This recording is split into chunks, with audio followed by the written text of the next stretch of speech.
ایران معاہدے پر Donald Trump کا حتمی فیصلہ مؤخر، امریکی اخبار کا دعویٰ۔ امریکی صدر ڈونلڈ ٹرمپ کی زیر صدارت وائٹ ہاؤس کے انتہائی حساس سچویشن روم میں ہونے والے اہم ترین اجلاس کسی حتمی فیصلے کے بغیر ختم ہو گیا۔ امریکی میڈیا نے بتایا کہ 2 گھنٹے تک جاری رہنے والا اس ہائی لیول اجلاس میں ایران کے ساتھ جنگ بندی کے معاہدے میں توسیع پر غور کیا گیا، تاہم صدر ٹرمپ اس حوالے سے کوئی فیصلہ کرنے میں ناکام رہے۔ وائٹ ہاؤس نے اجلاس کی اندرونی تفصیلات جاری نہیں کی، تاہم امریکی اخبار نیو یارک ٹائمز نے اجلاس کے بے نتیجہ ختم ہونے کی تصدیق کی ہے۔ اجلاس کے فوراً بعد وائٹ ہاؤس کے ایک اعلیٰ عہدیدار نے میڈیا کو بریفنگ دیتے ہوئے واضح کیا کہ صدر ٹرمپ صرف اسی صورت میں معاہدے کو قبول کریں گے جو مکمل طور پر امریکی مفادات کے حق میں ہو۔ فلسطین کو تسلیم کیے بغیر ابراہیمی معاہدے پر کوئی لچک نہیں دکھائیں گے۔ نائب وزیر اعظم اور وزیر خارجہ اسحاق ڈار نے واضح کیا کہ ابراہیمی معاہدے سے متعلق افواہیں گردش کر رہی ہیں، لیکن پاکستان فلسطین کے معاہدے پر اپنے اصولی موقف پر قائم ہے اور فلسطین کو تسلیم کیے جانے تک ابراہیمی معاہدے پر کوئی لچک نہیں دکھائی جائے گی۔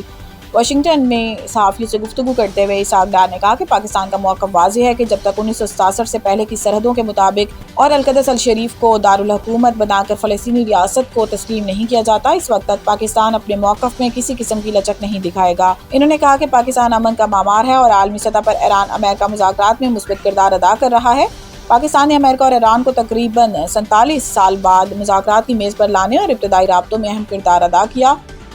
حکومت نے پیٹرولیم مصنوعات کی قیمتوں میں بڑی کمی کر دی، نوٹیفیکیشن جاری۔ وفاقی حکومت کی جانب سے پیٹرول کی قیمت میں 22 روپے کمی اور ڈیزل کی قیمت میں بھی 22 روپے کمی کا فیصلہ کیا گیا ہے۔ قیمتوں میں کمی کے بعد پیٹرول کی فی لیٹر قیمت 381 روپے 78 پیسے مقرر، ڈیزل کی نئی قیمت 380 روپے 78 پیسے فی لیٹر ہو گئی۔ پیٹرولیم مصنوعات کی قیمتوں میں کمی کا نوٹیفیکیشن جاری کر دیا گیا۔ نئی قیمتوں کا اطلاق آج رات 12 بجے ہوگا۔ حکومت نے مٹی کا تیل 41 روپے 44 پیسے فی لیٹر سستا کر دیا۔ مٹی کے تیل کی قیمتوں میں کمی کا نوٹیفیکیشن بھی جاری کر دیا گیا۔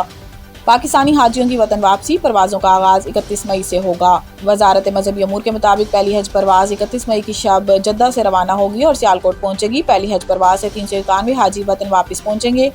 حج آپریشن کے دوران زیادہ تر پروازیں پاکستانی وقت کے مطابق 1 جون کو مختلف شہروں میں لینڈ کریں گی۔ وزارت مذہبی امور نے بتایا کہ 1 جون کو 22 پروازوں سے 5237 حجاج وطن پہنچیں گے۔ حج آپریشن کے پہلے روز 5 پروازیں حاجیوں کو لے کر اسلام آباد آئیں گی۔ کراچی اور لاہور میں 4 پروازیں، ملتان اور سیالکوٹ میں 3، فیصل آباد میں 2 اور کوئٹہ 1 پرواز حجاج کرام کو لے کر پہنچے گی۔ وزارت مذہبی امور نے بتایا کہ حج آپریشن کی آخری پرواز 30 جون کو لاہور پہنچے گی۔ مدینہ منورہ سے حج آپریشن کی پروازیں 3 جون سے شروع ہوں گی۔ مالدیپ میں ہونے والے 4 ملکی ٹورنامنٹ کے لیے پاکستان فٹ بال ٹیم کا اعلان۔ قومی فٹ بال ٹیم کا اعلان کوچ نالبرٹو سولانو نے کیا۔ 23 رکنی ٹیم میں فارورڈ علی خان اور مڈ فیلڈر عادل نبی پہلی بار شامل ہیں۔ علی خان سویڈن اور عادل نبی برطانیہ میں لیگ فٹ بال کھیلتے ہیں۔ اس کے علاوہ قومی ٹیم میں 3 گول کیپر ثاقب حنیف، یوسف بٹ اور حسن علی کو شامل کیا گیا ہے۔ ڈیفینڈرز میں عبداللہ اقبال، محمد فضل، عبداللہ شاہ اور عیسیٰ سلیمان شامل ہیں۔